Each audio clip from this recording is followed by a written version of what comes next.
right, guys. Let's see. We are going to be working now on Wednesday's assignment. Forgive me if I no, Wednesday's assignment. You're still doing a PDF document, so you should still have notebook paper. And today we're going to be working through several different problems. Um, it is going to be finding the product. This is one digit by decimals, whole numbers by decimals. You guys should be pretty familiar with this, so I'm just going to go through it real quick, but for the sake of making sure that you guys understand it, I do need to check and make sure that I'm presenting correctly. So give me just a second here. Yep, it should be presenting all right. Okay. All right. So to make sure that we're presenting all right, I just want to make sure. All right. So I am working with a stylus pen here. So little I mean, my handwriting is going to be as bad as it is on the board. I can just about guarantee it, right? So just keep in mind when we're working 6 and 32 hundredths times 3, we are going to take our numbers all the way on the right. Now, I'm not going to be using ones place, tens place necessarily. I don't want you getting stuck on that because I just want you to understand you're working from right to left. Some of you that already know how to do this, you don't even need this video. You can just work right through these and you'll be good to go. But if you are struggling with multiplication and how to do it, you definitely need to be watching this video. If you're doing repeated addition, you need to watch this video, okay? All right, so we have 3 times 2 is 6. All right, so I've taken my digits far to the right times the first digit on the far right on top. Now I'm going to take it and I'm going to multiply it by the next digit. So I'm going to take the 3 on the bottom times the 3 on the top, which is 9. All right. And after that, I'm going to now take the 3 on the bottom and multiply it times the 6. I have an 18. I can either put the 8 here and carry my 1. 1 plus 0 is 1.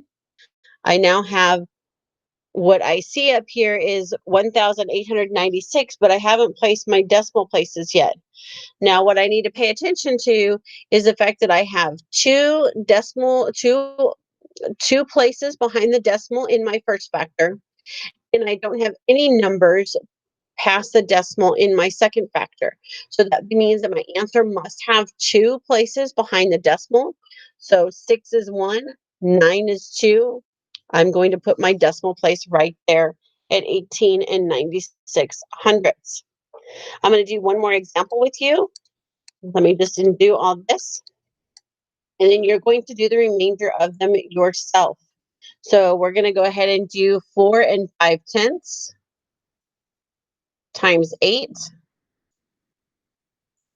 Okay, so what we see here is I have 5 times 8. I'm going to start from the right side.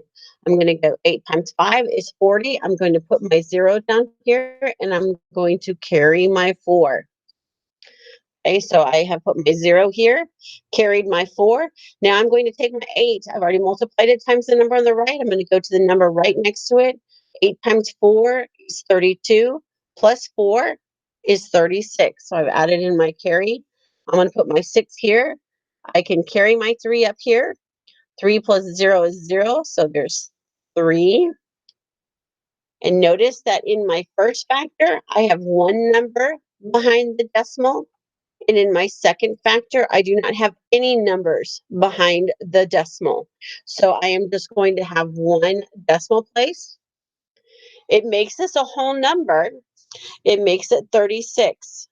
So yes, it's okay to have a 0 in our product or our answer after the decimal. It just, that's how it depends on how everything multiplies.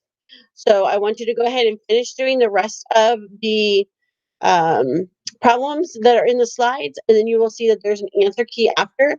There are also 2 different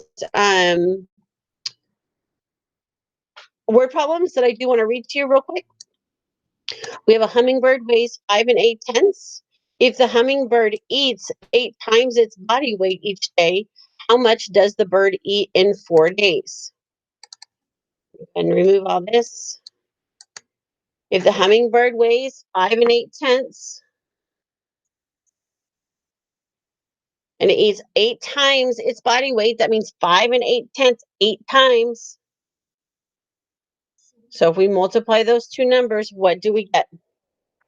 All right, go ahead and solve for that and then choose your answer. And then the next slide is, which expression shows how to use the distributive property to find 5 and 17/hundredths times 9? Well, remember the distributive property is when we take, in this case, it would be easier to take our whole number of 9 and multiply it times 5 and 17/hundredths. Remember that is a multiplication there.